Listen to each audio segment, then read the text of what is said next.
안녕하세요. 수능물리의 캡틴 장동호입니다. 자, 그러면 본격적으로 1번 문제부터 차근차근 2020 대수능 문제를 함께 풀이하면서요. 여러분들이 혹시 놓쳤던 부분들 다시 한번 챙기고, 그리고 내년에 수능을 준비하는 친구들은 아, 이런 것들이 수능에 나오는구나 라고 알 수 있는 그런 의미 있는 시간이 되었으면 좋겠다는 마음으로 시작해 보도록 하겠습니다. 자, 1번 문제예요. 1번 문제는 전자기파를 이렇게 파장별로 쭉 분류해 놓고, 그리고 이제 보기에서 옳은 것을 골라라 라고 하는 문제입니다. 봅시다 한번. 지금 문제 속에는 이렇게 감마선부터 시작해 가지고 라디오파까지 쭉 나열이 되어 있는데, 파장이 짧은 순서부터 나열되어 있죠. 그러면 감마선 옆에는 A라고 되어 있지만 X선이라고 하는 것 다 알 테고, 자외선과 적외선 사이에 있는 B는 가시광선이죠. 그 다음에 적외선보다 파장이 긴 C가 마이크로파가 되겠고요. 라디오파 이렇게 되어 있습니다. 그리고 오른쪽에 있는 그림 나는 요 C를 이용해서 어떤 무선 통신을 하고 있는 그런 장면입니다. 자, 기억부터 갑시다. 진동수는 A가 C보다 크다라고 했어요. 여러분들, 진동수는 파장이 짧을수록 진동수가 큰 것이죠. 그래서 기억은 맞고요. 니은 B는 가시광선이다. 맞습니다. 디귿이요. 나의 장치에서 송수신하는 전자기파는 분명히 문제에서는 C를 이용해서 전자기파를 송수신한다 라고 이야기했는데 X선이다 라고 했으니까 틀린 거죠. 정답은 기억과 니은이 맞는 3번입니다. 자, 두 번째 문제 갑시다. 표준 모형에 대한 거예요. 일단 표준 모형을 보면 쿼크와 렙톤으로 이렇게 분리를 하고, 가장 작은 입자들의 세 개를, 그리고 기억, 니은, 디귿 이렇게 빈칸이 있는데요. 빈칸에 뭐가 들어가는지 충분히 알 수 있잖아요. 여기 보면 쿼크라고 하는 것은 전하량에 따라서 이렇게 구분할 수 있고, 마이너스 3분의 1, 2가 나왔다면 기억에 들어가는 건 플러스 3분의 2, 2겠다 라고 하는 거 다 알 테고요. 그쵸? 그 다음에 1세대 쿼크, 2세대 쿼크, 3세대 쿼크인데 위, 아래죠. 이렇게 들어갈 거고, 아래 쿼크. 그 다음에 렙톤도요, 전하량에 따라서 구분이 되는데 마이너스 2를 가지고 있는 전자, 그리고 뮤온, 타우 입자가 있고요. 각각의 입자들마다 중성미자가 이렇게 있는 거죠. 자, 그럼 빈칸을 채웠어요. 보기에서 옳은 것을 찾아가 봅시다. 기억. 여기 들어갈 빈칸은 플러스 3분의 2, 2다. 맞습니다. 니은. 양성자는 전하량이 플러스 2예요. 이것은 플러스 3분의 2, 2, 그쵸? 플러스 3분의 2, 2, 마이너스 3분의 1, 2죠? U 쿼크 2개, D 쿼크 하나예요. 그래서 니은은 틀립니다. 디귿은 전자는 원자핵과 강한 상호작용을 한다라고 했는데, 강한 상호작용은 핵을 구성하는 핵자들끼리 작용하는 힘이에요. 전자는 핵을 구성하는 입자가 아니다. 그래서 디귿은 틀린 설명이 되겠습니다. 정답은 기억만 맞는 1번인데요. 2021 수능을 준비하는 친구들은 이거 안 해도 되는 내용입니다. 제가 총평 때 말씀드렸죠. 해야 할 것과 하지 않아도 될 것, 내년 수능을 준비하는 친구들 볼 때는 제가 구별해서 말씀을 드리도록 하겠습니다. 자, 3번이요. 3번 문제는 에너지띠에 대한 거예요. A와 B 에너지띠에 대한 구조가 나와 있고요. 하나는 반도체고 하나는 절연체입니다. 그러면 띠틈 간격이 넓은 B가 절연체구나 라고 하는 건 다 알 수 있잖아요.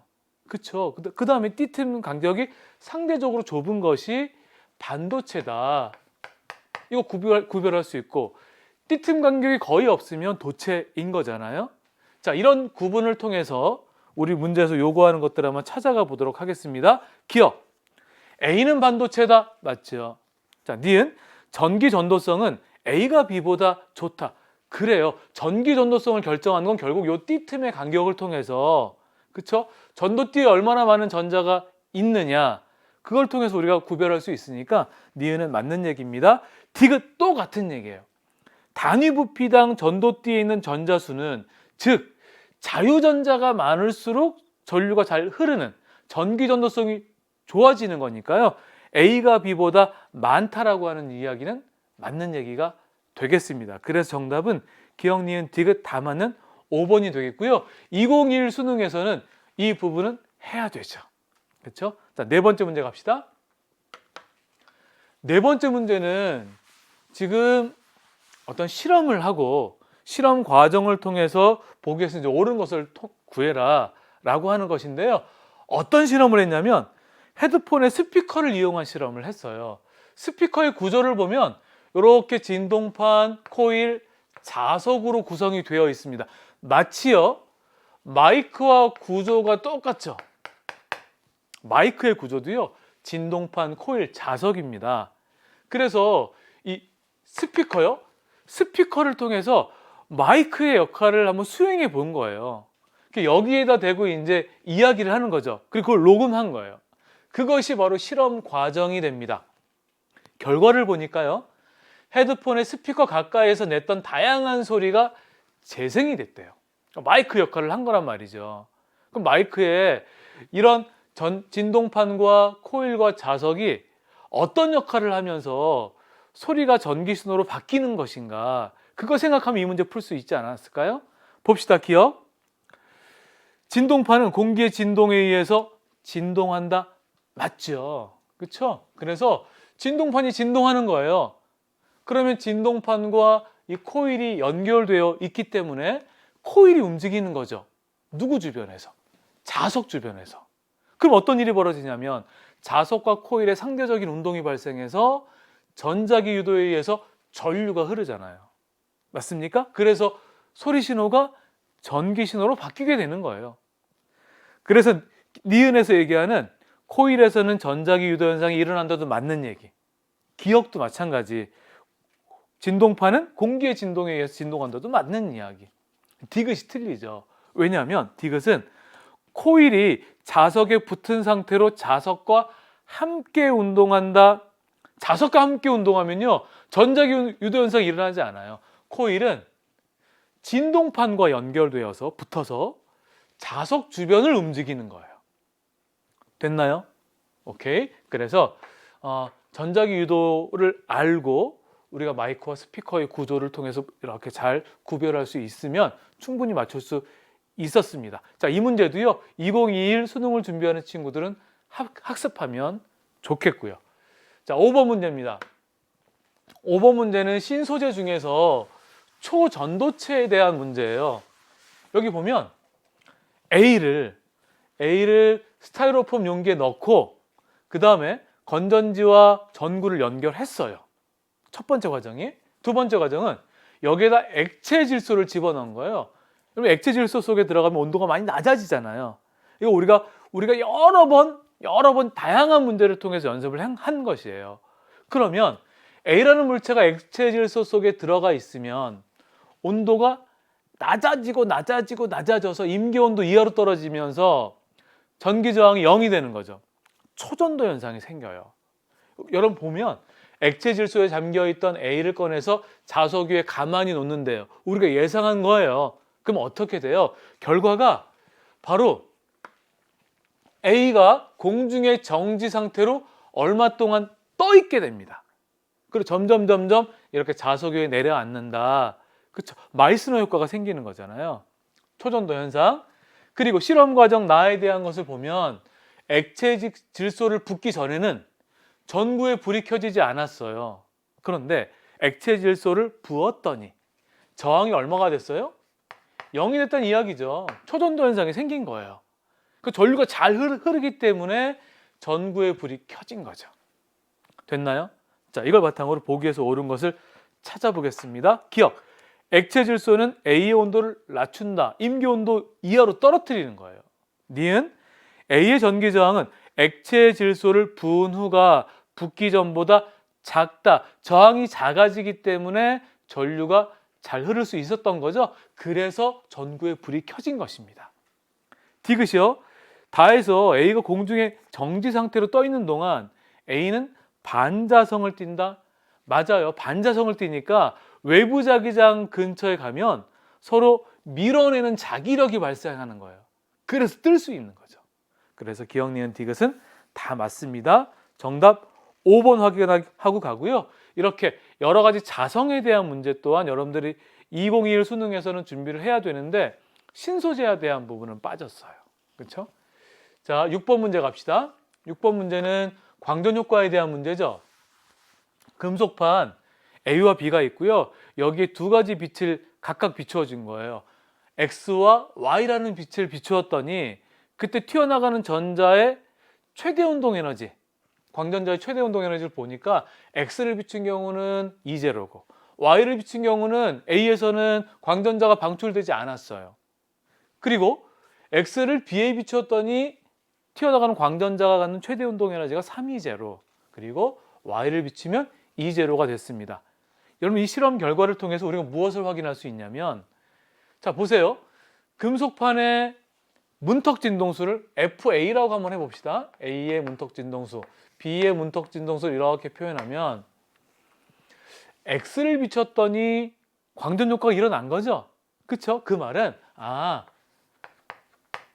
요 진동수는, X의 진동수는 문턱 진동수보다는, A의 문턱 진동수보다는 큰 것이에요.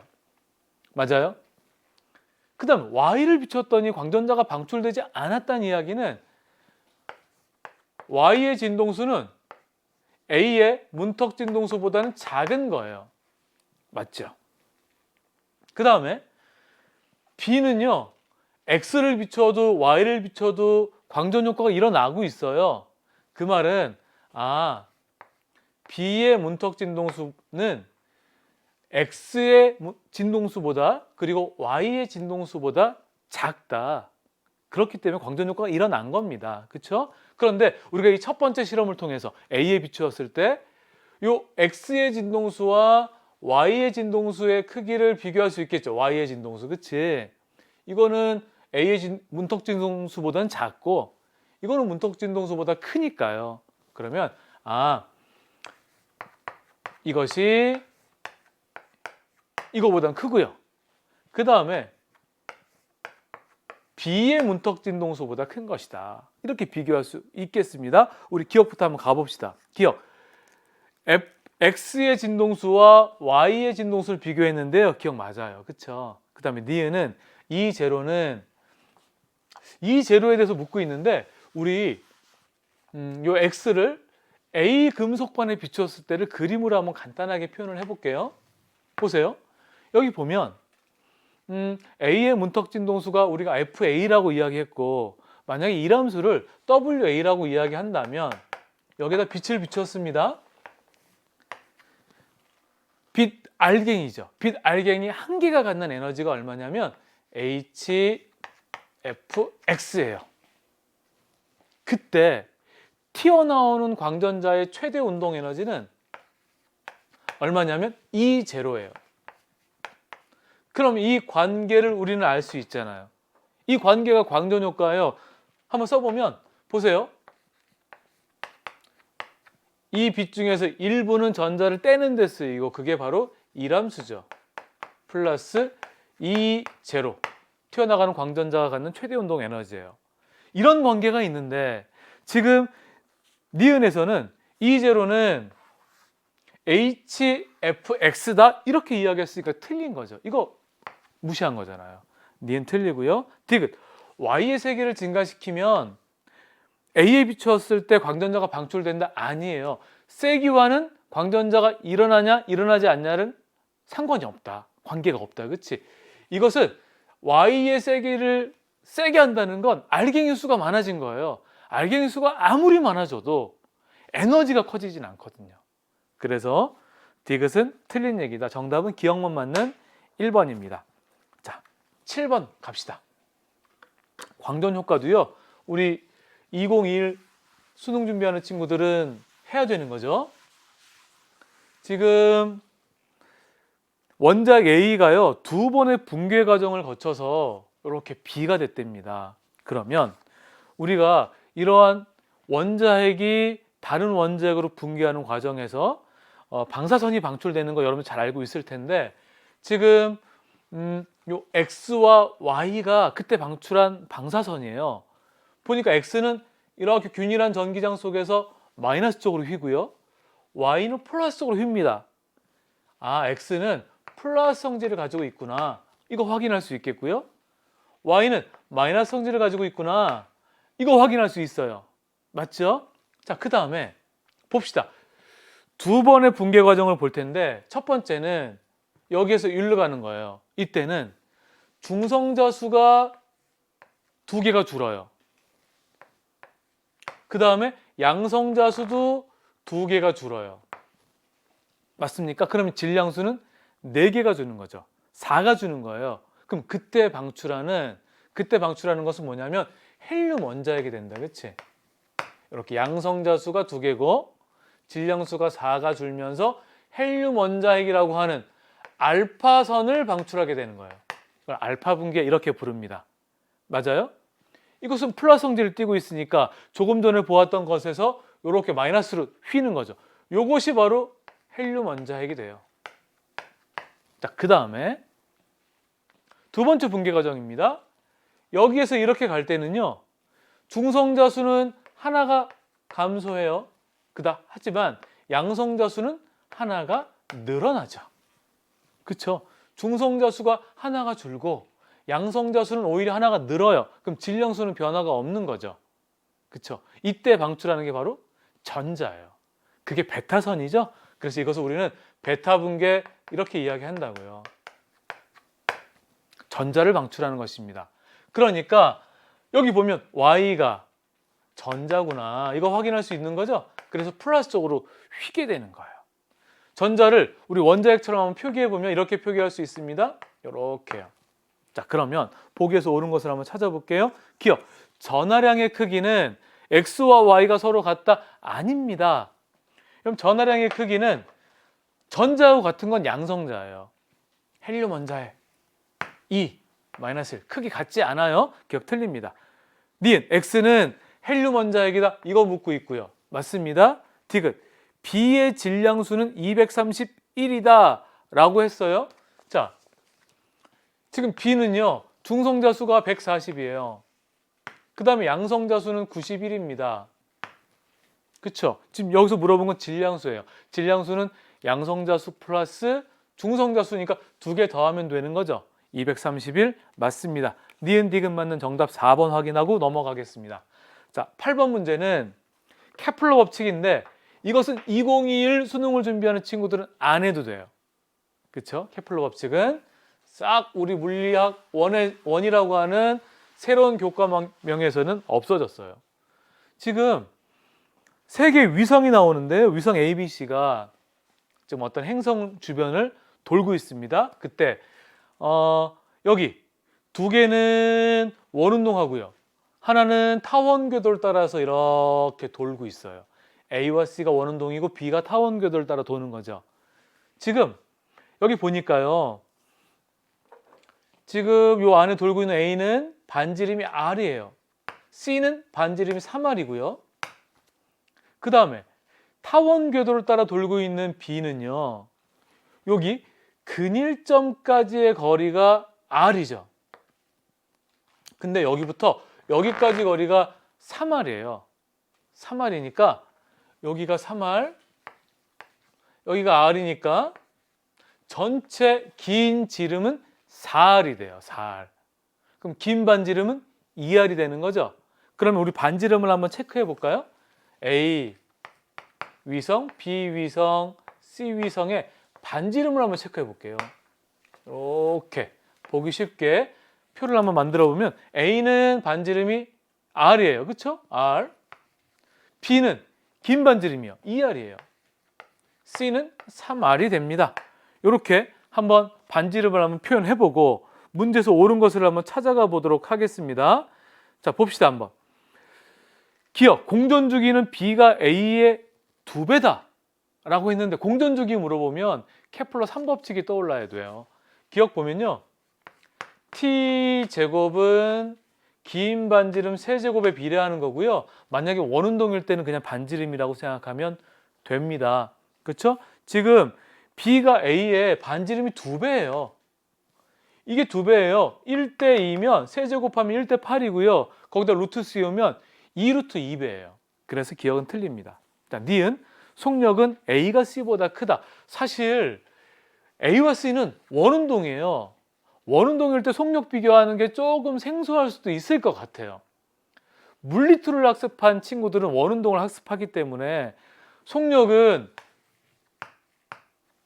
루트 R분의 GM이라고 하는 거 알거든요. 원운동 할 때. 그래서 R이 크면 속력은 느리구나, 이 과정 알 수 있는데, 이거 배우지 않은 친구들은 잠깐 고민했을 수도 있을 것 같아요.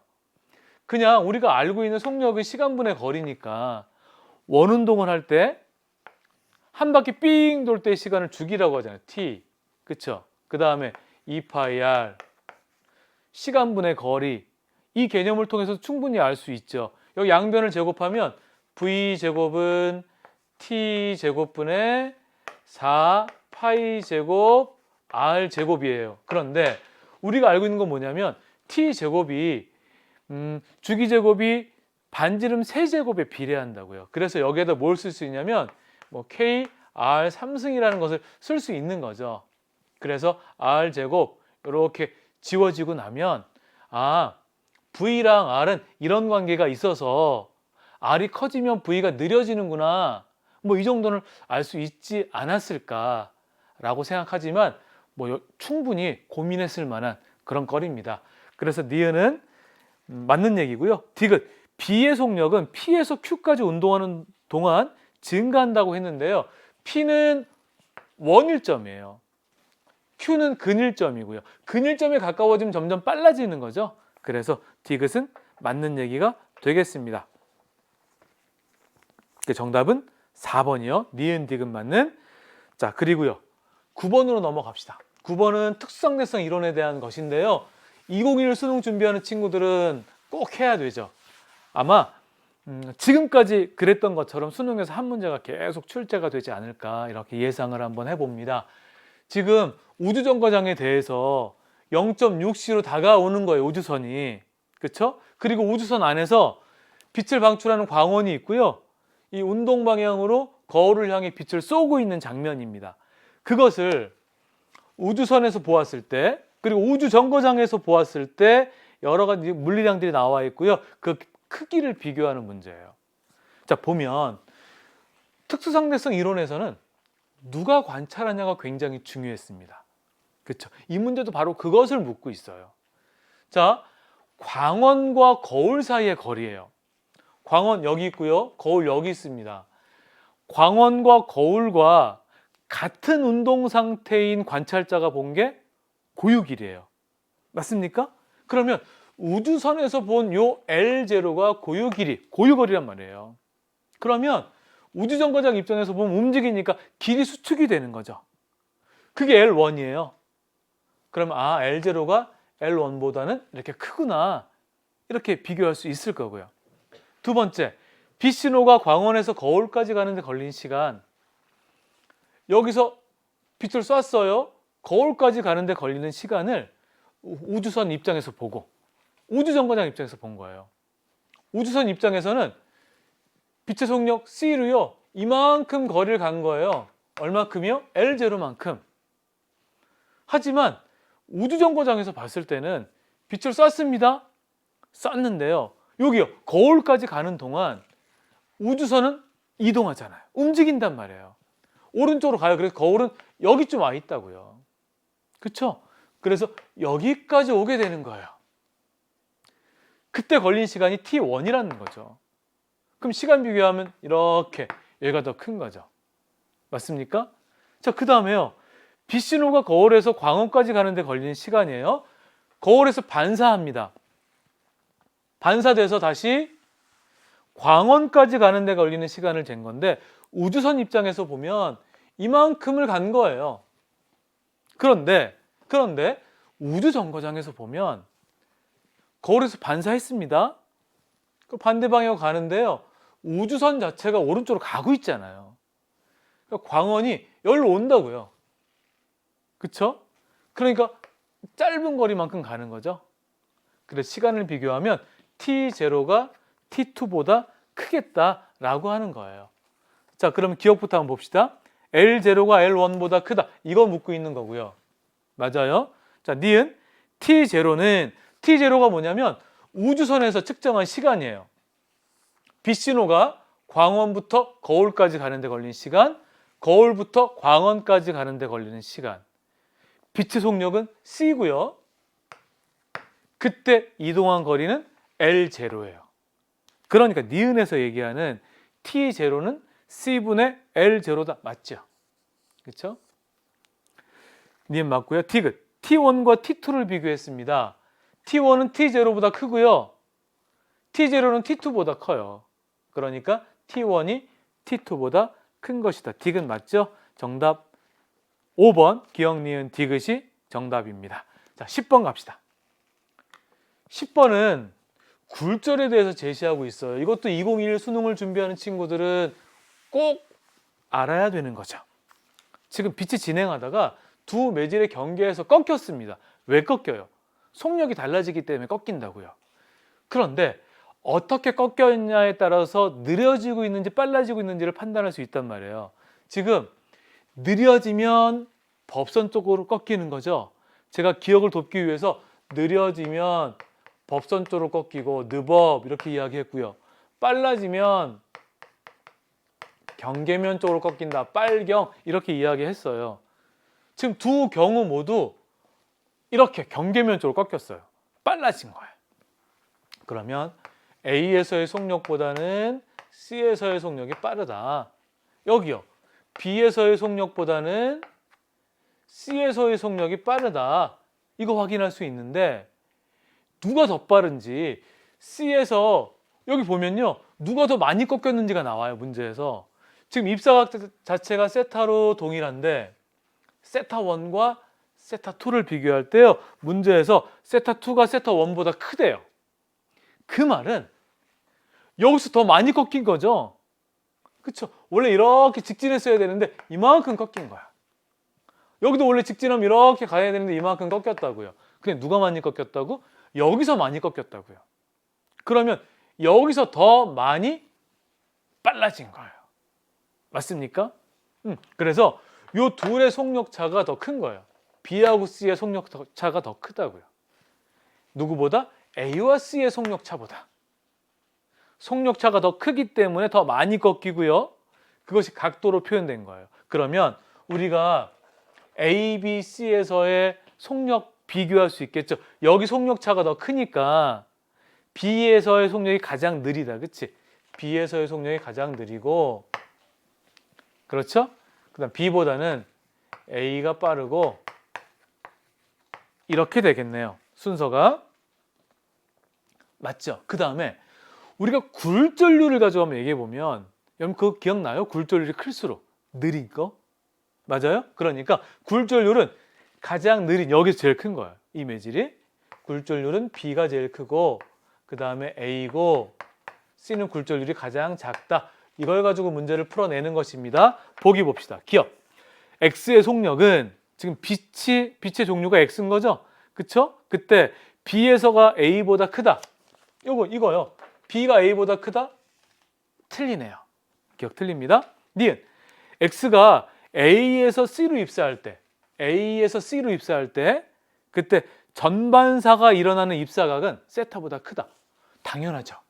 전반사라고 하는 건 임계각보다 큰 각으로 입사해야 전반사가 돼요. 지금 세타는 임계각보다 작은 거잖아요. 임계각이라고 하는 것은 이렇게 만약 이 각을 임계각이라고 했을 때 굴절각이 90도인 즉 경계를 따라 빛이 진행할 때 이 각을 우린 임계각 이렇게 부릅니다. 세타는 임계각보다 작아요. 니은 그래서 맞습니다. 디귿 클래딩에 A를 사용한 광섬유의 코어로 C를 사용할 수 있다라고 했는데 코어는 안쪽 섬유예요. 굴절률이 커야 돼요. 그러니까 만약에 B를 클래딩에 A를 사용했다면 코어는 이거보다 굴절률이 커야 된다고요. 그렇죠? 누구예요? B를 가지고 써야 돼요. 그래서 디귿은 틀립니다. C를 사용할 수는 없어요. 정답은 니은만 맞는 2번 확인하고 넘어가겠습니다. 자, 11번은요. 일정한 양의 이산기체가 이렇게 변하고 있는 상태가 변하고 있는 장면이 PV 그래프로 제시가 됐고요. 보기에서 옳은 것을 구해라 라고 하는 문제입니다. 아마 어렵지 않게 여러분들 풀었을 것이고, 그리고 2021 수능을 준비하는 친구들도 필히 해야 되는 부분이기도 한데 꼼꼼히 한번 살펴봅시다. 지금 기억, 니은, 디귿 순서대로 가면서 해도 괜찮을 것 같아요. 기억을 보면요, A에서 B로 갈 때 기체가 열을 흡수한다 이렇게 이야기했는데, A에서 B로 갈 때는 지금 부피가 일정해요. 맞습니까? 부피가 일정하다라고 하는 건 1이 0인 거죠. 그럼 연력학 1법칙을 써보면 Q는 델타 U 플러스 W인데요. 뭐가 0이냐면 W가 0이에요. 그런데 A보다 B는 온도가 높아요. 그렇죠? PV 값이 크니까, PV를 곱한 값이 크니까. 그러면 온도가 증가했으면 Q에 부어도 플러스다. 열을 흡수한 거다. 그래서 기억은 맞는 얘기가 되고요. 니은이요. 니은. B에서 C로 갈 때요, 기체는 외부에 일을 한다, 일을 받는다. 우리 부호로 이야기했잖아요. 부피가 증가했으니까 B에서 C는요, 요 아래 넓이만큼 일을 한다라고 표현하는 거죠. 맞습니다. 디귿. 기체의 내부 에너지는 C에서가 A에서보다 크다라고 했어요. 여러분, 내부 에너지를 결정하는 것은 온도예요. 즉 디귿을 바꿔서 물어보면 온도가 누가 더 높니? 이거예요. 누구하고 누구? C하고 A요. 보세요. A하고 C를 비교해 보면 압력이 같지만 부피는 C가 더 커요. 그러면 디귿을 풀기 위해서 여러분들 PV는 nRT라고 하는 거 한번 생각해 보면 이상기체 상태방정식이죠. 아니면 그냥 PV를 곱한 값이 온도와 비례하다라고 생각하면 됩니다. PV를 곱한 값이 크면 온도가 높다. 여기 nR은 상수잖아요. 맞아요? 뭐가 일정해요? P가 일정합니다. 즉 부피가 크면 온도가 높다 이렇게 생각하면 돼요. 그래서 디귿도 맞는 얘기가 돼서요, 정답은 5번 확인하고 넘어가겠습니다. 자, 12번 갑시다. 12번은 전하들 사이에 작용하는 전기력, 그리고 그것을 통해서 전하의 부호 체크할 수 있어야 되고, 어떤 전기력선의 모양도 우리가 알 수 있어야 되는데, 사실은 개정된 물리학원에서는 이 부분이 조금 축소가 됐어요. 그렇죠? 그것도 여러분들 생각하면서 문제를 풀면 좋을 것 같아요. 지금 A, B, C가 고정이 되어 있습니다. 세 개의 점전화가 고정되어 있는 상태에서 서로가 서로에게 작용하는 전기력이 각각 0이래요. 아, 전기력이 0이야? 그런데 한 가지 조건이 더 제시가 됐습니다. 이 상황에서 B를 제거했더니 A와 B 사이에 전기력선을 그려보니까 이런 모양이었다는 거예요. 여러분 보세요. 이 그림을 통해서 우리는 무엇을 확인할 수 있냐면, 우리가 전기력선 나오면 이렇게 이등분선을 한번 그려보자 이거 했잖아요. 좌우 대칭이잖아. 대칭이란 말은 첫 번째 전하량의 크기가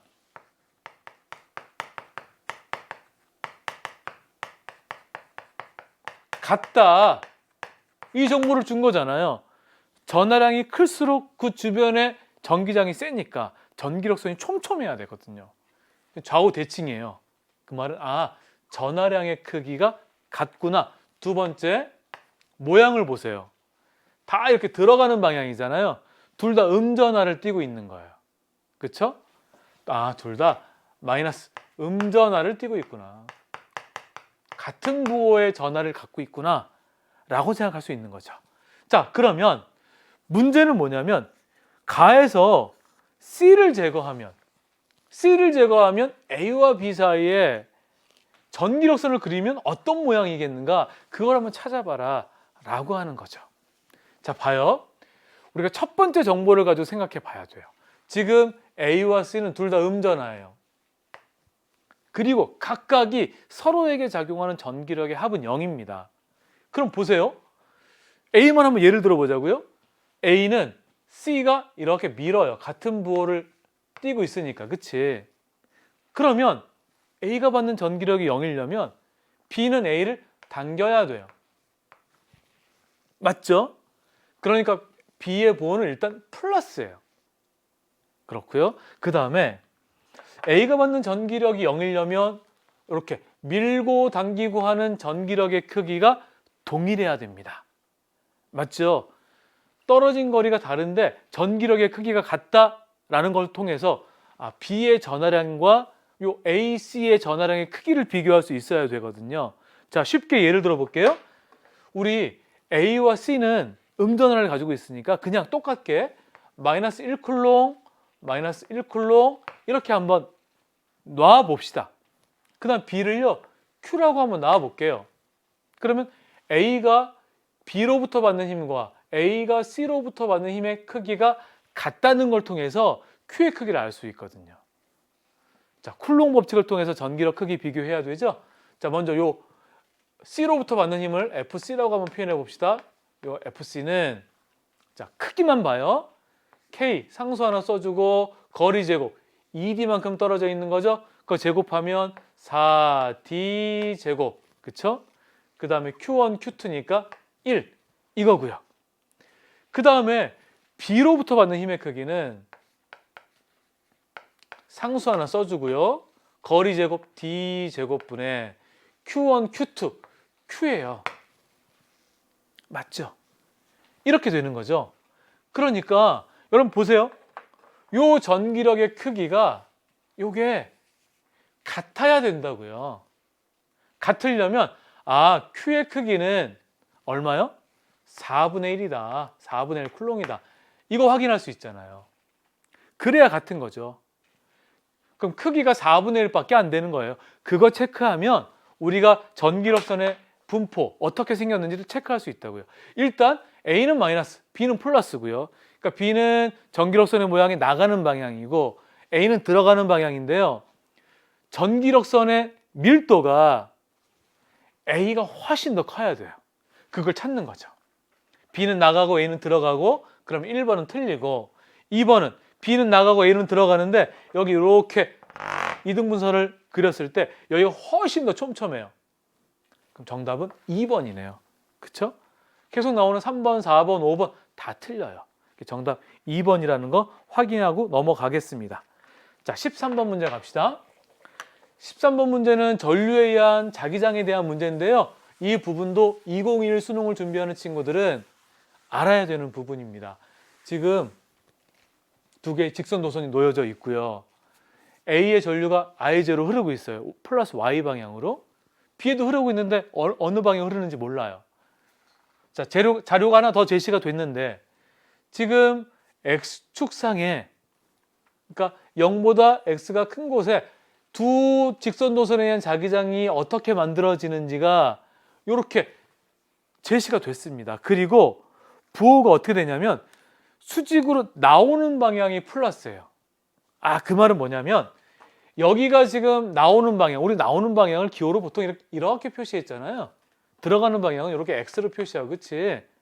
그리고 여기가 자기장이 0이란 말이죠. 어디요? 여기서 보면 X가 0인 여기서부터 오른쪽, 여기 어딘가에 합성 자기장이 0이 되는 곳이 있는 거예요. 맞아요? 그 다음에 여기보다 왼쪽은 나오는 방향의 자기장이 이렇게 형성되어 있는 거고 여기 0을 지나서는 들어가는 방향의 자기장이 형성이 되어 있는 거예요. 맞아요? 이 그래프를 그렇게 해석을 해야 됩니다. 자, 그러면 우리 두 직선 도선이 만드는 합성 자기장이 0이 되는 곳이 이렇게 두 도선 사이에 있는 것이 아니라 바깥쪽에 있으면 큰 전류가 흐르는 곳부터 먼 곳에 있는 거죠. 그러니까 여기요, 흐르는 전류를 IB라고 한다면 그 크기를 비교했을 때 I0가 IB보단 큰 것이고요. 방향은 어때요? 반대 방향이죠. 그래서 IB는 이렇게 마이너스 Y 방향으로 흘러야 돼요. 그렇죠? 그래야 이렇게 만들고 이렇게 만들어서 합성자기장이 0이 될 수 있다라고 하는 것입니다. 자, 그럼 보기에서 옳은 것을 한번 골라봅시다. 기억. B에 흐르는 전류 방향은 이 방향, 마이너스 Y 방향 맞고요. 니은 B에 흐르는 전류의 세기는 I0보다 크다? 아닙니다. 작아요. 작기 때문에 B에서 가까운 쪽에 합성자기장이 0이 되는 곳이 있는 거예요. 디귿 AB에 흐르는 전류에 의한 자기장의 방향은 X가 마이너스 2분의 1D인 곳. 어디예요? 여기죠. 여기입니다. 누구 영향을 더 많이 받을까요? A에 흐르는 전류 영향을 더 많이 받겠죠. 더 크니까, 그치? 어느 방향? 들어가는 방향으로 자기장이 형성될 거예요. 자, 그 다음에 X가 마이너스 2분의 3D 어디예요? 여기죠. 여기도 누구 영향을 더 많이 받겠어요? 거리도 가깝고 전류도 크게 흐르니까 A 영향을 더 많이 받을 거 아니에요? 나오는 방향. 그럼 둘은 반대 방향이다. 근데 문제에서는 같다라고 했으니까 틀린 거죠. 정답은 기억만 맞는 1번 확인하고 넘어가겠습니다. 자, 14번 문제 갑시다. 전자기 유도에 대한 거예요. 이것도 2021 수능을 준비하는 친구들은 꼭 기억을 해야 되는 부분입니다. 지금 이렇게 경사가 일정한, 기울기가 일정한 곳에서 코일이 감겨져 있고요. 여기를 자석이 통과하고 있는 장면입니다.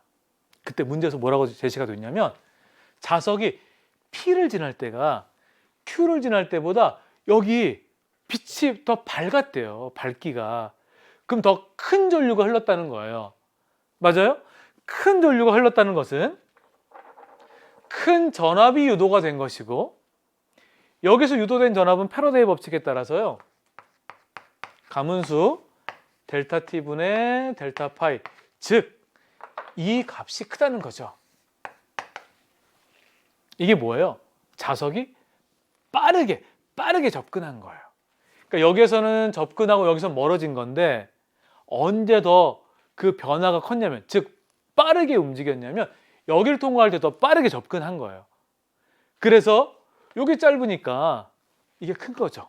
큰 전압이 유도돼서 더 큰 전류가 흘렀기 때문에 밝은 빛이 나온 거예요. 됐습니까? 자, 이걸 바탕으로 문제를 풀어갈 거예요. 기억 봅시다. 솔레노이드에 유도되는 기전력의 크기는 이거예요. 유도전압. 이것은 P를 지날 때가 Q를 지날 때보다 크다. 맞아요. 그래서 큰 전류가 흐르는 거예요. 니은, 전구에 흐르는 전류 방향은, 전류 방향 체크하려면 우리 렌츠 법칙 생각해야 되죠. 접근할 때는 S극이 접근하는 거예요. 그러니까 이쪽에 접근을 방해하기 위해서 마치 S극이 있는 것처럼 이쪽에 N극이 있는 것처럼 전류는 이렇게 흘러야 되고요. 그 다음 여기를 빠져나갈 때는 N극이 멀어지니까 그때는 이 움직임을 방해하는 거잖아요. 렌츠 법칙이라는 게. N극이 멀어지니까 당겨야 되죠. 여기 마치 S극이 있는 것처럼 여기 N극이 되겠죠. 그럼 전류는 이렇게 흘러야 됩니다. 그러니까 반대 방향으로 흐르는 거죠. 그래서 니은은 맞아요. 디귿, 자석의 역학적 에너지는 P가 Q보다 작다라고 했습니다. 아니에요. 커요. 여러분, 이 자석의 역학적 에너지가 감소하면서 그 에너지가 전기 에너지로 바뀐 거예요. 그래서 전류가 흐른 거예요. 에너지 전환 과정을 가지고 이야기하자면, 그리고 힘의 관점에서 얘기하자면 자석은 항상 움직이는 쪽과 반대 방향으로 힘을 받아요.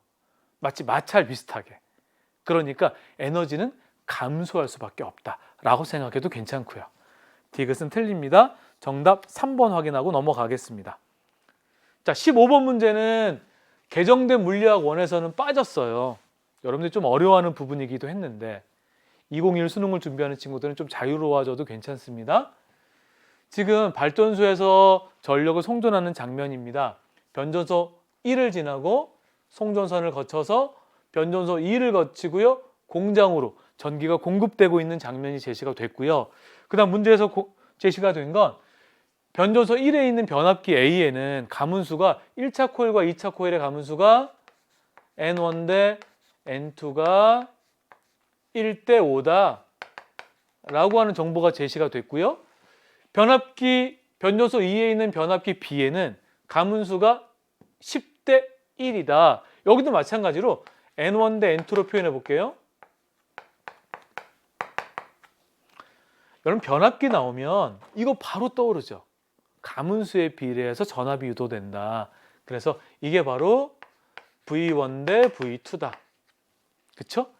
여기도 마찬가지입니다. 요 10대 1이 바로 V1 대 V2다. 자, 이걸 바탕으로 문제를 한번 풀어가겠습니다. 기억이요. 발전소에서 생산하는 전력은 공장에서 소비하는 전력보다 크다. 당연합니다.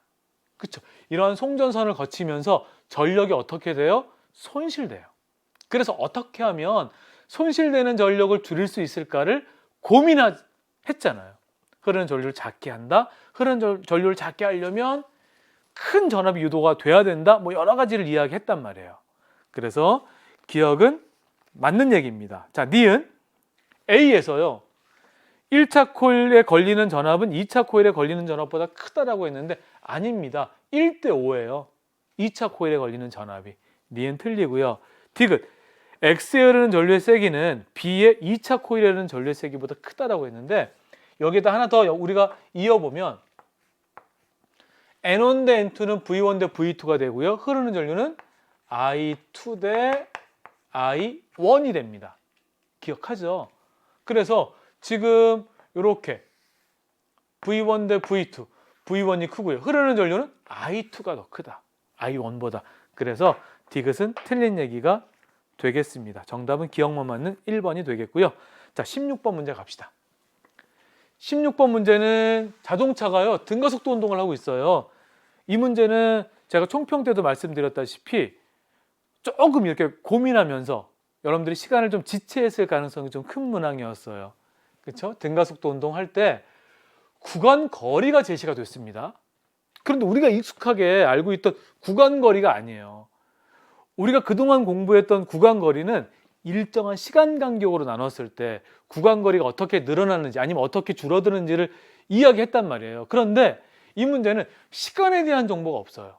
그냥 구간 거리가 2L, L, 3L 이렇게 제시가 됐고 등가속도 운동을 하고 있다라는 정보. 그리고 하나 더 제시가 됐죠. 뭐냐면 자동차의 운동 에너지는 C가 B에 비해서 4분의 5배다. 운동 에너지가 커졌단 말은 속력이 빨라지고 있다는 거죠.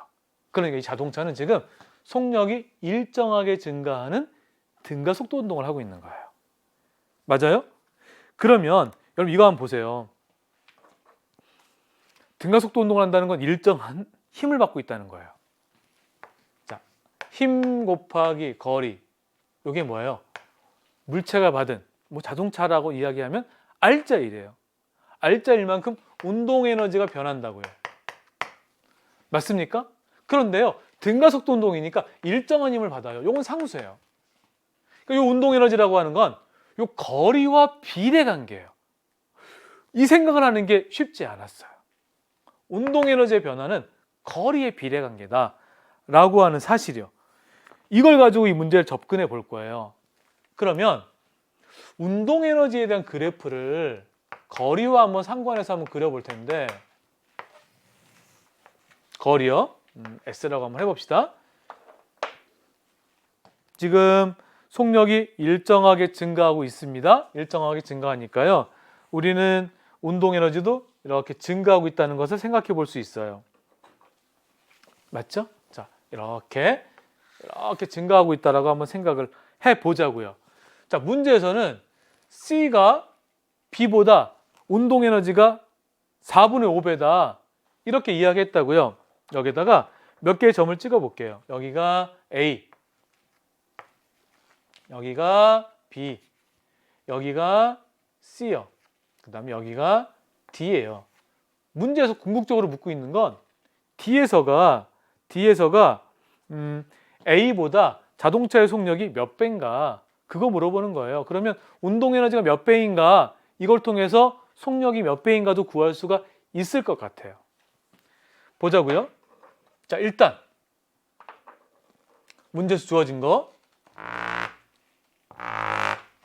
C에서의 운동 에너지는 B에서의 운동 에너지의 4분의 5배다라고 했으니까 이때 운동 에너지를 이렇게 표현하면 어때요? 이렇게. 그럼 여기는 이렇게 되겠다. 그치? 그런데 이때는 거리가 얼마큼 간 거냐면 B와 C는 L만큼. 여기가 L이에요.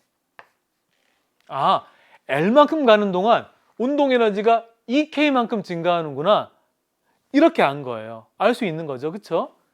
그럼 여기 보세요. A는 A부터 B까지가 2L이에요. 2L. 그럼 운동 에너지는 2K만큼 증가하는 거죠. 그러니까 여기는 운동 에너지가 이만큼이에요. 그쵸? 그 다음에 여기요. C에서 D로 갈 때는요. 거리가 얼마큼 간 거냐면 3L만큼 갔어요. 3L. 그럼 운동 에너지는 3EK만큼 증가한 거예요. 그러니까 여기는 운동 에너지가 8EK가 됩니다. 됐죠? 다 됐습니다. 그러면 여기요. A점과 D점의 운동 에너지 크기를 비교하면 몇 배냐면 4배예요. 운동 에너지가 4배다? 운동 에너지는 2분의 1 mv 제곱인데 그럼 V는 2배가 되는구나. 이렇게 알아가는 거예요. 그렇죠? 정답은 2번 확인하고 넘어가도록 하겠습니다. 자, 17번 갑시다. 마지막 4페이지인데요. 4페이지가 많이 어려웠어요. 그렇죠? 그래요. 우리 큰맘 먹고 한번 가볼 텐데 2021 수능을 준비하는 친구들은 4페이지 중에서는 17번과 20번 문제만 조금 신경 써서 풀면 좋을 것 같고요. 그 다음 18번 문제는 이제 고등학교 교과 과정에서는 없어졌어요. 유체 문제는. 그리고 19번 돌림이 문제는 물리학 2로 갔습니다. 그거 정도는 알고 여러분들이 보시면 좋을 것 같아요. 자, 지금 어떤 물체가 P점에서 이렇게 진행하다가 요 A 구간에서 운동 방향으로 힘을 받았고요. Q점을 지나서 R점을 지나가고 R점의 속력이 라지 V예요. 그리고 이때 운동 반대 방향으로 힘을 받은 거예요. 그쵸? 그래서 여기에서 정지했다. 이러한 상황이 제시가 됐고 문제에서 요구한 건 그러면 요 R점에서 속력 라지 V 이거는 스몰 V의 몇 배겠는가? 이거 묻고 있는 질문입니다. 만만치 않아요. 천천히 한번 가봅시다. 그리고 문제에서 주어진 정보들을 하나씩 그림에다 적용을 해볼게요. 지금 여기에선 V였죠. V. 그 다음에 여기까지는 지금 중력에 의해서 이렇게 움직이는 거예요. 역학적 에너지가 일정하게 보존이 됩니다. 그런데 A 구간에서 힘을 받았어요. 운동 방향으로. 그래서요. 문제에서 뭐라고 했냐면 역학적 에너지가 이만큼 증가했다. 그러니까 여기에서는 역학적 에너지가 플러스 이만큼 증가했어요. 그쵸? 그래서 Q점을 통과할 때 문제에서는 Q점에서는 P점에서의 속력이 운동 에너지가 2배다. 이렇게 제시했어요. 운동 에너지가 2배다. 이 운동 에너지 2배라는 이야기는 속력은 루트 2배다 라고 하는 거죠. 그래서 이때는 속력이 루트 2V 이렇게 돼요. 지금 문제에 주어진 것들을 그림에다 표현하는 거예요. 그 다음에 Q부터 R까지 갈 때는 역학적 에너지가 일정한 거죠. 보존이 되는 거예요. 그 다음에 요 R점을 지나가면서부터는 운동 반대 방향으로 힘을 받기 때문에 속력이 일정하게 감소하다가 정지한 상황이 됩니다. 자, 그러면 문제에서요. 또 하나의 정보가 제시된 건 여기에서 B 구간에서요. 역학적 에너지가 3E만큼 감소했다. 아, 여기에서는 역학적 에너지가 3E만큼 감소했다. 마이너스 3E 이렇게 표현을 해보자고요. 자, 됐습니다. 이제 하나하나 꼼꼼하게 가볼 텐데요. 이렇게 한번 생각해 보자고요. 우리가 역학적 에너지에 대한 문제가 나오면 표를 하나 그리는 게 좋아요. 여기 지금 나온 지점이 P점, 그 다음에 Q점, 그 다음에 R점 이렇게 있으니까 세 점을 포인트를 찍고요. 표를 한번 이렇게 만들어 볼게요. 자, 중력 포텐셜 에너지, 그 다음에 운동 에너지, 그 다음에 이 두 에너지를 더한 역학적 에너지요. 자, 이렇게 표를 한번 만들어 보겠습니다. 자, 첫 번째 P점에서의 중력 포텐셜 에너지. 자, 물체의 질량을 M이라고 한다면 EmgH예요. 높이가 EH니까요. 자, 그 운동 에너지는 2분의 1 mv 제곱이죠. 맞아요? 그러면 역학적 에너지는 뭐냐면 이 두 개 더한 거예요. 그러니까 EmgH 플러스 2분의 1 mv 제곱이 바로 P점에서의 역학적 에너지입니다. Q점은요? Q점은 높이가 OH예요. 그러니까 중력 포텐셜 에너지는 OmgH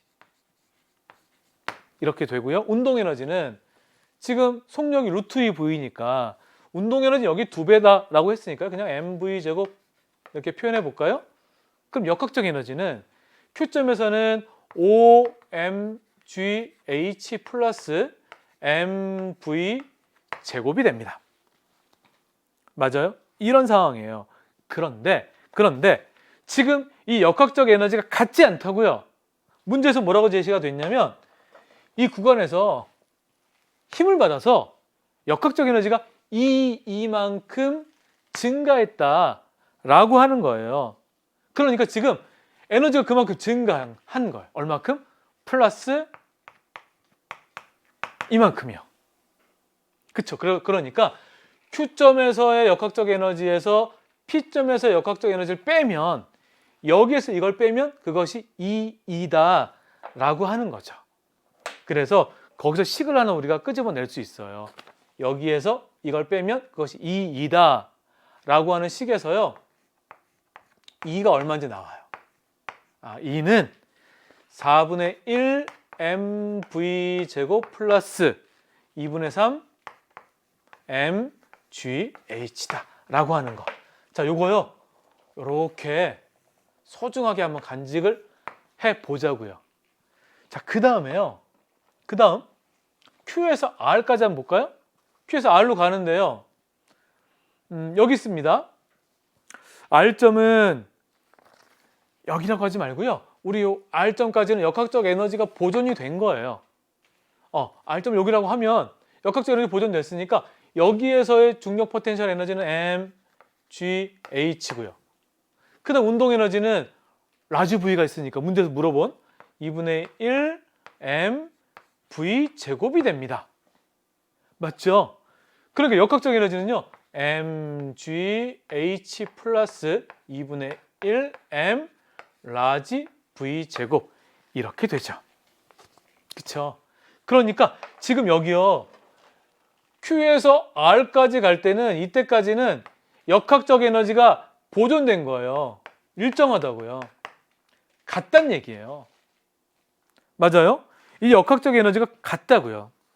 그럼 여기에서 우리가 이 두 식을 같다고 놓으면 관계식이 하나 나와요. 어떤 식이 나오냐면 이제 mgh에 대해서 식을 하나 구할 수 있어요. 그 식이 왜 필요하냐면 여기 봐요. 여긴 지우면서 이야기할게요. 여기 이제 필요가 없으니까 여기 봐봐요. 지금 요 점에서 여기까지 갈 동안은 에너지가 2만큼 감소했다고 하잖아요. 근데 우리가 지금 2를 구했어요. 그쵸? 여기서 구했단 말이에요. 그러면 얼마큼 감소했는지 한번 체크를 해보자고요. 지금 요 R점에서 역학적 에너지는 아까 우리가 구했죠. 여기 mgh 플러스 2분의 1 mv 제곱이 되고 여기에서 역학적 에너지는 정지했으니까 운동 에너지는 없고요. mgh예요. 그러니까 얼마큼 감소했냐면 바로 이만큼 감소한 거예요. 맞습니까? 바로 이만큼이 얼만큼에 해당하냐면 이거의 몇 배? 이거의 3배에 해당한다. 그렇죠.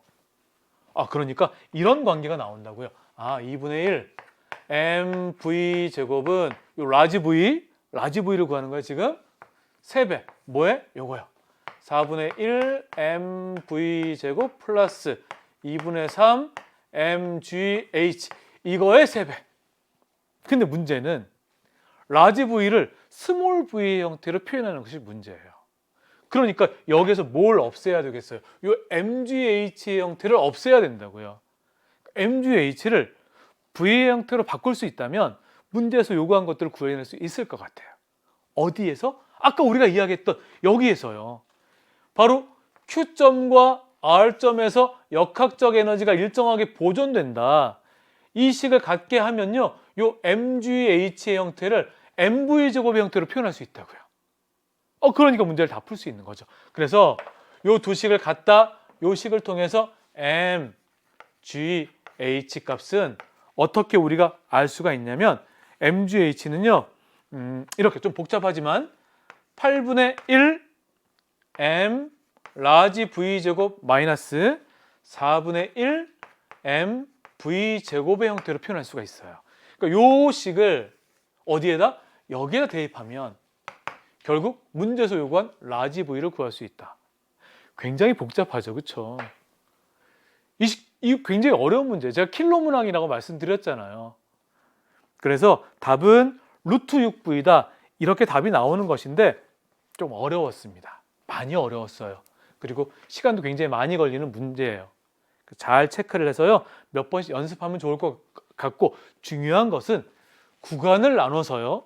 여기에선 역학적 에너지가 보존되고, 여기에선 역학적 에너지가 증가하고, 여긴 감소하고, 이런 과정들을 식으로 표현하면서 가면 좋을 것 같다는 생각이 듭니다. 자, 정답 3번 확인하고 넘어가겠습니다. 자, 18번 문제요. 18번 문제는 유체 문제예요. 이 문제도 여러분들 분명히 시간이 조금 걸리면서 고민했을 건데, 우리가 이런 U자관에 유체가 들어있을 때 우리 많이 문제를 풀었단 말이에요. 그래서 어떻게 풀었냐면, 결론부터 이야기하면 요 유체의 경계 아래쪽에서부터 쭉 올라가면서 경계에 기준선을 쭉 그렸어요. 그렇죠? 그린 다음에 여기서의 압력과 이 점에서의 압력이 같다. 그걸 통해서 문제를 항상 풀었잖아요. 이 점에서의 압력은 대기압 플러스 유체 기둥에 의한 압력, 그걸 더한 게 요 점에서의 압력이에요. 여기도 마찬가지입니다. 요 점에서의 압력은 대기압 플러스 여기 유체 기둥에 의한 압력, 이렇게 구하면 되죠. 그것이 같다라는 식을 통해서 이 문제에서도 요구한 것들을 우리가 풀어낼 수 있을 텐데, 하나의 과정이 더 들어있어요. 유체 안에 요 어떤 물체가 이렇게 잠겨 있는 거예요.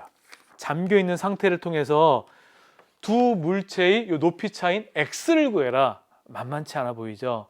한번 구해 봅시다.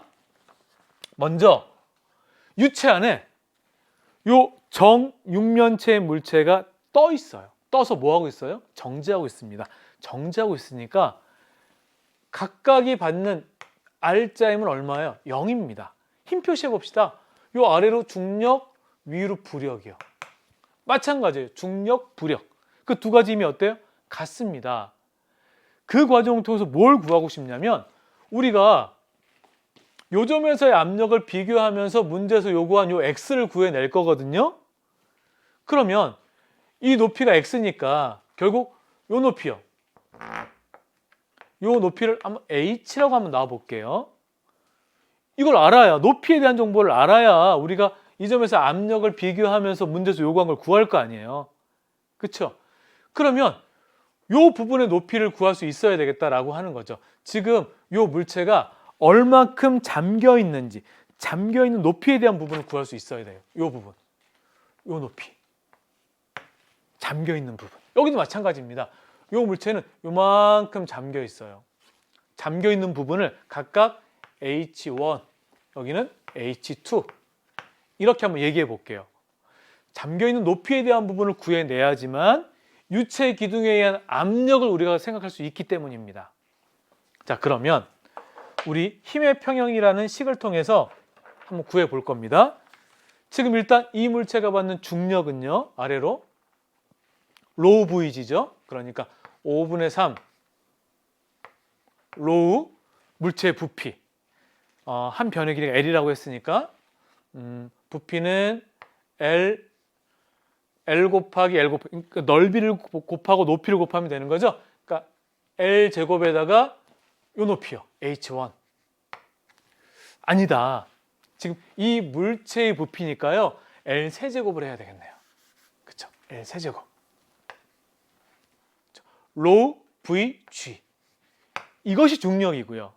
이제 부력은 잠긴 부분에 해당하는 유체 무게니까 로우, 이 물체의 밀도 로우. V라고 하는 건 잠긴 부분의 부피예요. 그러니까 아래의 단면적 곱하기 높이 하면 되죠. L 제곱에다가 높이 H1을 곱하면 요만큼에 해당하는 부피가 잠겨 있는 거예요. 로우 V, G. 요 둘이 어때요? 평형을 이루고 있는 거예요.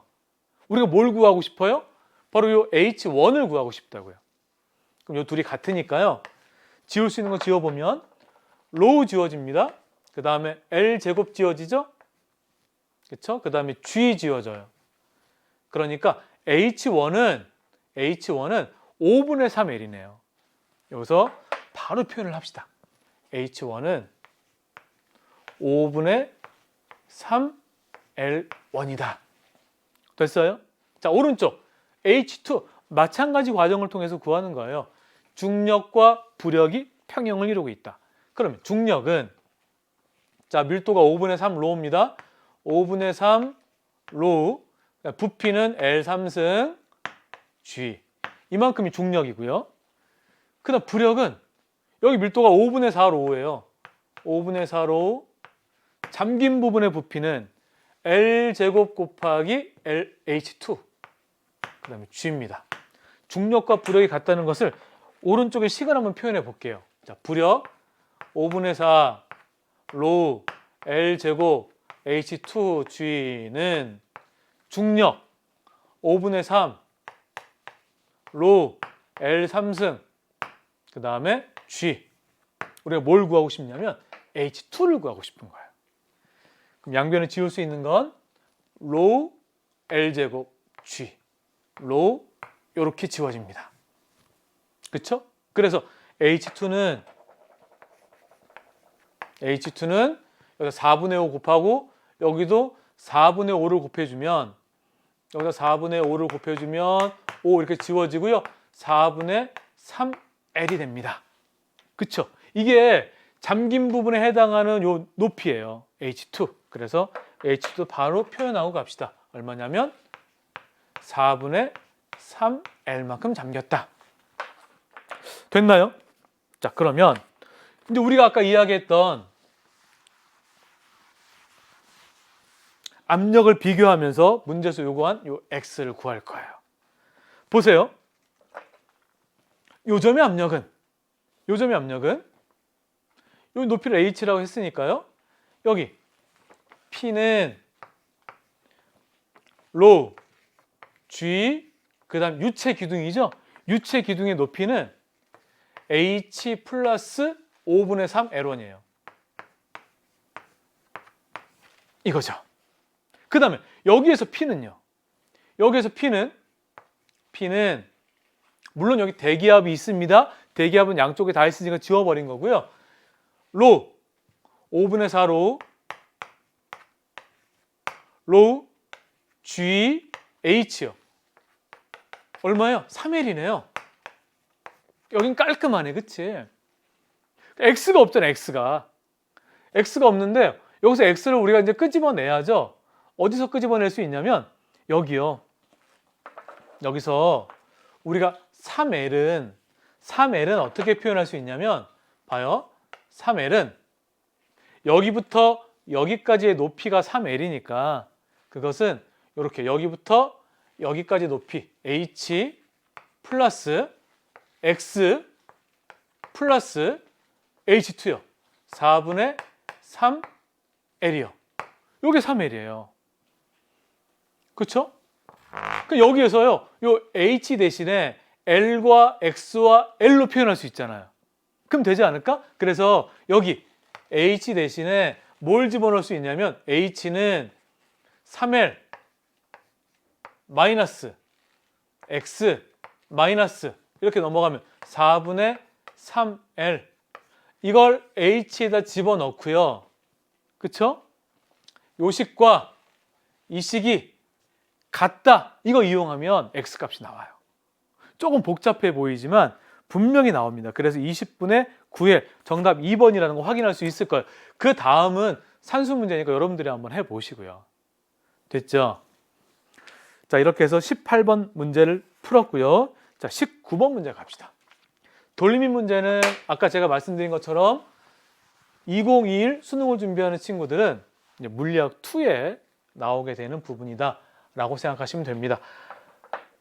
우리 물리원에서 이제 마지막으로 출제가 됐다라고 생각하면 되는데 마지막에 대미를 어렵게 장식했어요. 그래서 조금 많이 시간이 걸리지 않았을까. 이 문제를 풀면서 이 문제까지 포함해서 어떻게 30분 안에 20문제를 풀었을까 이런 생각을 했는데 여러분 정말 고민 많고 그리고 많이 힘들었을 거라고 생각을 합니다. 자, 지금 문제에서 요구한 건 길이가 8L인 수평 길이가 8L인 이렇게 막대가 4개가 있어요. 질량은 달라요. 라지 M1, 라지 M2 이런 것들이 있는데 이것들이 균형을 이루면서 평형을 이루면서 이렇게 멈춰 있는 정지하고 있는 장면이 제시가 되었고요. 여기에서 구하는 건 뭐냐면 요 X 값을 구해라. 이렇게 복잡한 그림 같은 거 우리 많이 풀어봤는데 이런 문제를 풀려면 단순해져야 돼요. 그리고요, 어디부터 생각을 해야 되냐면 여기부터 힘의 평형, 돌림인 평형 생각하면 안 됩니다. 그쵸? 그러면 여기 있는 것들은 어떻게 하라고? 왜 주어진 거예요? 그치? 앞으로도 마찬가지예요. 어떠한 문제 상황에서도 여기에서 X값을 구해라라고 했을 때요, 여러분들은 어디부터 문제를 봐야 되냐면 여기부터 보기 시작해야 돼요. 순서대로 가는 거예요. 여러분들 지금 요 물체도 역학적 평형을 유지하는 거죠. 이 물체도 역학적 평형, 역학적 평형, 역학적 평형입니다. 그쵸? 그 다음에 이렇게 세로로 서 있는 막대도 어떤 힘을 받고 있고요. 그러니까 즉 우리가 지금 마지막 요 막대에 작용하는 힘과 그 돌림힘의 평형을 통해서 요 X값을 구해낼 텐데 결국 요 막대가 얼마 힘으로 누르고 있는가를 체크하려면 요 위에부터 출발을 해야 된다라고 하는 거예요. 제가 그 과정만 간단하게 말씀을 드리면서 계산 과정이 나오면 이건 여러분들이 한번 해봐라 라고 제가 조금 여러분들의 몫으로 좀 남겨두기도 할 겁니다. 자, 첫 번째 이 막대부터 한번 가봅시다. 이 막대요. 첫 번째로 한번 해볼까요? 막대가 받는 힘은 몇 가지가 있냐면 첫 번째 중력이 있습니다. M1G. 여러분 우리 돌림힘 문제 풀 때는 힘 표시가 제일 중요했죠. 그 다음에 요 세로 서 있는 두 막대가 요 떠받치고 있는 힘이 있을 거예요. 나와 있지 않으니까요. F1, F2 이렇게 이야기하자고요. 지금 이 질량이 라지엠인 물체, 막대가 받는 힘은 3가지예요. 하나, 둘, 셋. 힘 표시 됐고요. 두 번째 단계가 뭐예요? 힘을 다 더하면 0이다. 그러니까 이런 관계가 있는 거죠. 이렇게 F1 플러스 F2다. 이렇게 힘의 평형 관계를 통해서 식을 하나 세웠고요. 두 번째 식은 돌림힘 평형식이죠. 그러면 회전축을 정해야 돼요. 회전축은 우리가 알지 못하는 여기 이 부분 F2 부분을 이렇게 회전축으로 정하게 되면 결국 물체가 받는 물체에 작용하는 돌림힘은 2가지입니다. F1과 M1G요. 그쵸? 각각의 돌림힘을 더하면 얼마요? 0이 돼야 돼요. 그 과정을 한번 식으로 세워보는 거죠. 자, 여기까지 거리는 4L, 회전축부터 여기부터 여기까지는 요게 3L이죠. 그쵸? 네. 여기가 4L이고 여기가 L이니까 여기는 3L, 여기부터 여기까지가 4L이고요. 그러니까 돌림힘 평형식을 쓰게 되면 F1 곱하기 4L은 M1G 곱하기 3L 이렇게요. 그러면 이 두 식을 적절하게 연립하면서 여기서 우리가 뭘 구할 수 있냐면 F1과 F2를 구할 수 있어요. 여러분 간단하게 구할 수 있을 거야. F1은 얼마가 되냐면 4분의 3 M1G가 되고요. F2는 얼마가 되냐면 4분의 1 M1G가 됩니다. 자, F1, F2 구했어요. 자, 그 다음에 요 아래쪽 막대로 가는 거예요.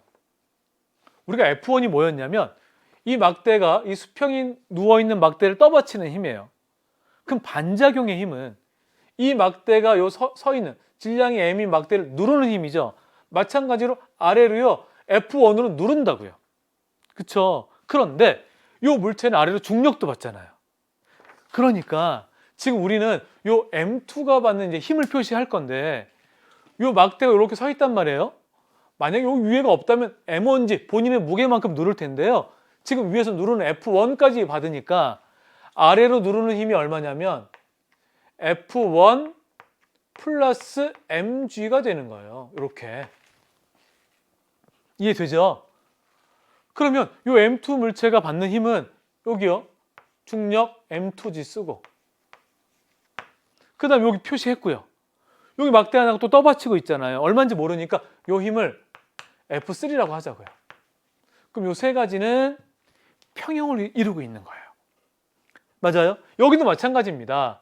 지금 F2라는 힘은 요 막대가 이 막대를 떠받치는 힘이었고요. 그거에 대한 반작용은 마찬가지로 아래로 얼마요? F2라는 힘을 받아요. 아래에 눌려진다고요. 그러니까 그 힘이 본인의 무게와 더해져서 이 막대를 누르는 거죠. 이렇게. 얼마로? F2 플러스 mg로. 자, 그 다음에 이 물체의 무게 여기다가 m2g. 그 다음에 이 막대가 떠받치는 힘 얼마인지 모르잖아요. 이 힘을 얼마? F4라고 해보자고요. 그러면 이 물체가 받는 힘은 세 가지예요. 하나, 둘, 셋. 무슨 관계? 평형 관계. 맞아요? 그럼 식 하나 세울 수 있겠죠? 두 개 더하면 이거하고 같아야 돼요. 마찬가지입니다. 이 두 개 더하면 이거하고 같아야 돼요. 그 다음에 각각 돌림힘 평형도 쓰는 거예요. 돌림힘 평형 어떻게 써요? 여기다 회전축 정하고 여기다 회전축 정한 다음에 요 힘에 의한 돌림힘, 요 힘에 의한 돌림힘을 각각 평형이 된다. 식을 하나 세울 수 있잖아요. 여기도 마찬가지로 요 힘에 의한 돌림힘, 이 힘에 의한 돌림힘이 평형이 된다. 그때 그 식을 세우는 과정에서 회전축부터 힘의 작용점까지의 거리를 실수하지 않으면 돼요. 거리까지만 한번 볼까요? 거리는요. 여기부터 여기까지가 4L이니까 그렇죠? 총 길이가 8L이니까 무게중심 가운데 있잖아요. 여기부터 여기까지가 2L이죠? 여기는 2L 이렇게 되고 여기는 L이 되는 거죠. L. 여기 나와 있는 L. 그래서 이 힘 곱하기 2L, 2L, 요 힘 곱하기 L이 평형, 크기가 같다. 식 하나 세우는 거고요. 여기도 마찬가지입니다. 여기에서는 여기를 회전축으로 이렇게 정해버리면 L만큼 떨어져 있는 거고 여기도 L이네요. 그렇죠? 이 힘에 의한 돌림힘과 이 힘에 의한 돌림힘이 같다. 그거 하나 세우는 거예요. 그러면 힘의 평형에 대한 식이 하나 나오고 돌림힘 평형에 대한 식이 나오고 여기도 마찬가지입니다. 힘의 평형에 대한 식, 돌림힘의 평형에 대한 식이 나오게 되면 이 두 가지에서 뭘 구할 수 있냐면 M1과 M2를요 스몰 m의 형태로 표현할 수 있어요. M1과 M2를 M1이 얼마냐면 4M, M2가 2M. 이걸 구해낼 수 있다고요. 그렇죠? 이거 구하는 과정이 중요했고 그 다음에 여기에서 F3, F4도 마찬가지로 구해낼 수 있겠죠. 우리가 아까 이야기했던 식 두 가지를 연립하면 구해낼 수가 있어요. 그래서 F3은 6mg가 되고요. F4는 4mg가 됩니다. 자, 요걸 바탕으로 이제 문제에서 요구한 것도 우리가 풀어나가야 돼요. 마지막 막대에 적용하는 거예요. 봐요. 지금 문제에서 요구한 게 요 X잖아, X. 그러면 X를 구해내기 위해서 지금 이 막대가 받는 힘을 표시할 거라고요. 힘 표시. 자, 그러면 요 무게중심에서 이렇게 누르는 힘 M2G니까 M2가 얼마면 2M이었어요. 2mg. 그런데 안 하려고요. 왜냐하면 여기다 회전축을 이렇게 정해버리면 여기에 작용하는 힘들은 표현하지 않아도 되잖아요. 그렇죠? 여기다 표현해도 되는 힘이 뭐냐면 여기요. 이 막대가 이렇게 누르는 힘. 여기 실수하지 하면 안 돼요. 봐. 요 막대가 요 수평으로 있는 막대를 밀어내는 힘이 F3이었어요. F3이 얼마였죠? 6mg. 그러면 마찬가지로 6mg라는 힘을 아래로 받는 거예요. 그럼 6mg와 본인의 무게까지 더해져서 얼마로 누르냐면 7mg로 누르는 거죠. 7mg. 여기도 마찬가지입니다. 지금 F4, 여기가 F4를 이렇게 밀었죠? F4가 얼마였냐면 4mg였어요. 그러니까 이 막대도 이 막대를 아래로 이렇게 4mg로 누를 거고 그럼 본인의 무게까지 더해져서요. 이 물체를 5mg 이런 힘으로 누를 거란 말이에요. 됐나요? 여기를 회전축으로 이제 우리는 무엇을 할 거냐면 여기 힘이 작용하는 점까지 거리, 이 거리에 대한 정보만 구하면 X를 구할 수 있을 것 같은데요. X가 여기예요. 여기 있어요. 이걸 X로 표현할 수 있겠죠. 여기부터 여기까지가 4L이니까 이 거리는 4L-X구나. 이렇게 구할 수 있겠고 그 다음에 여기부터 여기까지 거리가 6L이에요. 6L에서 4L-X를 빼면 되는 거죠. 그러니까 여기는 2L 플러스 X가 됩니다. 그쵸? 그럼 다 됐습니다. 그래서 7mg 곱하기 4L-X, 5mg 곱하기 2L 플러스 X, 이것이 평형을 이루고 있다. 요 식만 세우면 X가 2분의 3L이라고 하는 건 어렵지 않게 구할 수 있습니다. 이 문제는 조금 힘들어요. 힘들지만 하나하나 차근차근 정성을 가지고 문제를 풀어내는 것이 중요했다. 그렇죠? 그래서 시간적인 측면에서도 여러분들이 좀 어려움을 느꼈을 거예요. 정답은 2번 확인하고 넘어가겠습니다. 자, 마지막 문제 갑시다. 마지막 20번 문제는 이것도 조금 시간을 필요로 하는 문제였는데 제가 쉽게 설명을 하고 마무리를 하도록 하겠습니다. 자, 지금 첫 번째 그림에서 A는 여기 정지하고 있습니다. 그때 B는 동시에 움직였는데, 운동을 동시에 시작했는데 B는 처음 속도가 V예요. 그렇죠? 자, 요 상황입니다. 요 상황에서 A가 가만히 놨더니 요 Q점을 V라는 속도로 통과를 하고요. 그때 B는 같은 높이인 R점을 통과하고 있는 장면이 제시가 됐고요. 그 다음에 거리에 대한 정보가 P부터 Q까지는 L, R부터 S까지는 2L, 이런 정보가 제시가 됐어요. 그리고 문제에서 물어본 건 뭐냐면 A, B가 이제 부딪힌다는 거예요. 부딪힐 때 그때 A의 속력이 얼마겠는가? 이겁니다. 이 문제를 풀기 위해서는 뭐 여러 가지 생각을 해야 되는데요. 첫 번째는 A와 B의 각각 역학적 에너지가 보존된다는 거예요. 그 말은 뭐냐면 여기 가만히 놓잖아요, A는? 그럼 어디까지 올라가냐면 이 높이까지 올라갑니다. 맞죠? 그런데 A의 운동을 보니까 가만히 놓은 A는 여기요. Q점을 통과할 때 속력이 얼마냐면 바로 V예요. 이거면 이거 무슨 어떤 정보가 주어진 거냐면 B가 여기를 통과할 때, 여기를 시작할 때 속력이 V다 라고 하는 건 B도 마찬가지로 여기다 P점에서 가만히 놓았을 때와 동일한 운동을 한다라고 하는 거죠. 이해돼요? 여기 가만히 놓았을 때 여기를 V로 통과하고, 그러면 또 같은 높이를 통과할 때는 당연히 V로 통과할 수밖에 없죠. 그렇죠? 그러면 B도 결국은 여기를 통과할 때 V라는 속력으로 통과하고 여기 S까지 올라가서 멈출 수밖에 없는 상황이다 라고 하는 거예요. 자, 이 생각부터 가고요. 그 다음에 여기 봅시다. 처음 속도가 0이었어요. V가 될 때까지 이동한 거리가 L입니다. 그런데 오른쪽 구간에서는 속력이 V였어요. R점에서. 여기서 멈췄어요. 속도 변화가 V인데요. 2L만큼 갔단 말이에요. 자, 속도 변화는 똑같은데 이동 거리가 1대 2다라고 하는 얘기는 가속도의 크기가 2대 1이다 라고 하는 거예요. 그 생각도 조금 쉽지 않을 수 있겠다. 그치? 그러니까 속도 변화가, 같은 시간 동안의 속도 변화가 여기가 여기보다 2배 더 크다라고 하는 것입니다. 자, 그 말을 조금 더 쉽게 설명을 해 보겠습니다. 보세요. 예를 들어서 가만히 놓은 A가요, 요 지점까지 통과하는데 걸리는 시간을 T라고 한번 해보자고요. 그동안에 B는 어디 갔냐면 여기 있다가 여기까지 왔어요. 그게 두 번째 그림입니다. 그럼 당연히 여기에서 V라는 속도로 출발한 물체는 여기까지 오는데 걸리는 시간도 T인 거예요. 그렇죠? 자, 여기 보세요. 이제 여기에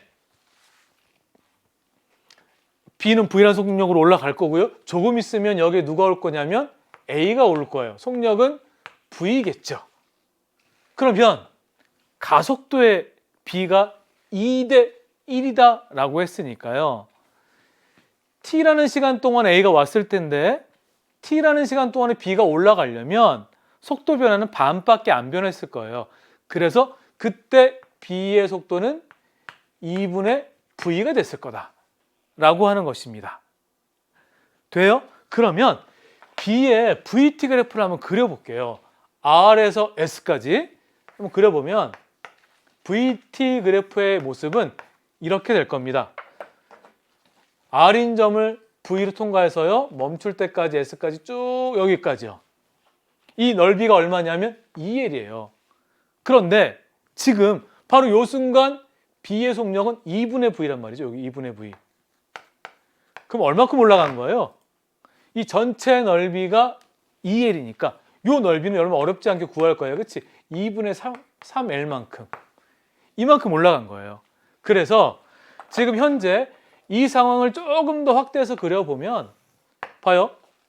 A는 V라는 속도로 여기 R점을 통과하고 있고요. B는 이렇게 얼마요? 2분의 V로 이렇게 같은 빗면을 올라가고 있는 장면입니다. 그리고 둘 사이 거리는 얼마냐면 B가 이동한 거리죠. 2분의 3L이 되는 거예요.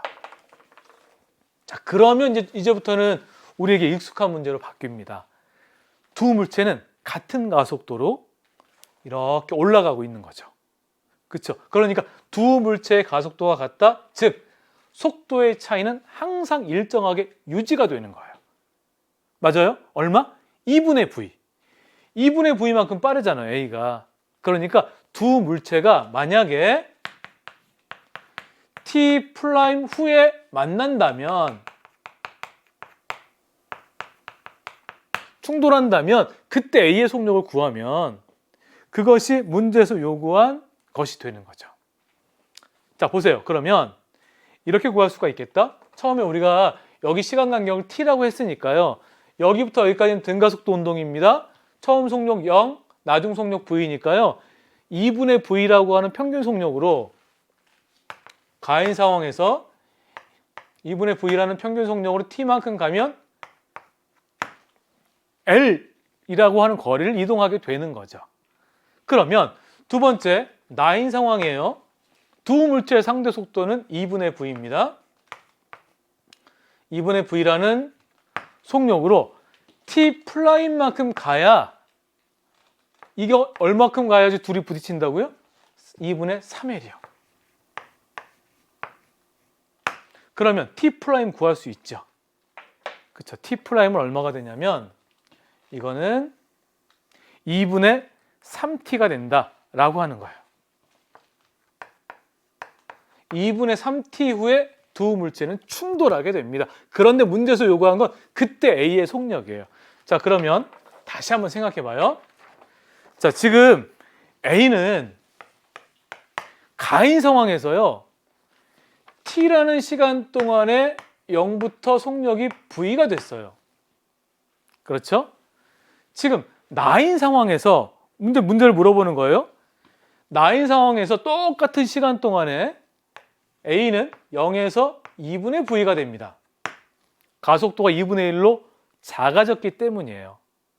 그런데 우리가 구하고 싶은 건 지금 2분의 3T라고 하는 후에 요 시간 후에 A의 속력이 얼마가 되겠는가 라고 하는 것을 우리가 알아내야 되는 거죠. 그렇죠? 그러면 T라는 시간 후에 A의 속력이 0에서 2분의 V가 됐다라고 하면 2분의 3T 후에는 여기다 곱하기 2분의 3 하면 되는 거죠? 그렇죠? 여기다 2분의 3 하면 바로 4분의 3V만큼 변한다. 이게 가속도가 2분의 1로 된 거예요. 됐어요? 그러면 그림 다시 보세요. 지금 여기 B라는 위치를 통과할 때 A의 속력은 V였어요. 그런데 충돌 직전까지 속도가 얼마큼 변했냐면 4분의 3V만큼 변했다고요. 느려지는 거죠. 그러니까 마이너스 4분의 3V 하면 충돌하는 순간에 A의 속도는 4분의 V가 됩니다. 그게 답이 4분의 V예요. 그때 B는요. B와 A의 속도 차는 2분의 V니까 B는 여기서 정지한 후에 내려오는 상황이 되겠다. 그치? 운동 방향 반대 방향이고 아마 속도의 크기는 4분의 V가 되겠죠. 이래서 정답이 이렇게 4분의 V라는 것을 확인해 보았습니다. 자, 이렇게 해서요. 20문제 다 풀었습니다. 마지막 장, 네 번째 장은 많이 어려웠어요. 그래서 여러분들 참 많이 고생했다. 분명히 그런 마음이 듭니다. 추운 날씨 속에서 그리고 마지막 시간까지 열심히 한 여러분들에게 큰 박수 그리고 격려를 보내고요. 여러분들이 무슨 꿈을 꾸든 그 꿈이 가장 아름답게 열매 맺기를 저는 응원하겠습니다. 여러분 정말 수고 많이 하셨다는 말 드리면서 해설 강의 마무리하도록 하겠습니다. 지금까지 캡틴이었습니다. 감사합니다.